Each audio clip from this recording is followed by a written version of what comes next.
சரி, அது வரைக்கும் என் வீட்ல வந்துரு. ஏன்னா இப்ப உன் லுக்க பார்த்தா அந்த பேய அலறி அடிச்சு ஓடிடும். என் பாட்டிக்கு பசங்கன்னா சுத்தமா பிடிக்காது. சோ கொஞ்சம் பார்த்து நடந்துக்கோ. என் எக்ஸ் பாய் ஃப்ரெண்ட கிட்டத்தட்ட கொன்னுட்டாங்க. என்ன இத நீ முன்னாடியே சொல்லிருக்கலாம்ல.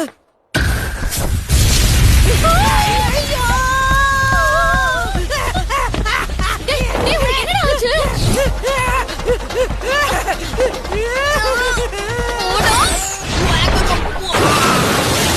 டேய் சோடா புட்டி, நீ ஓகே தானே?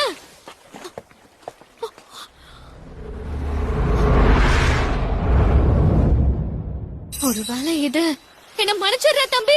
இந்த பேரியரை மறந்தே போயிட்டேன். உனக்கு ஒரு நாள் இருக்குடி. உயிரோட தான் இருக்கு.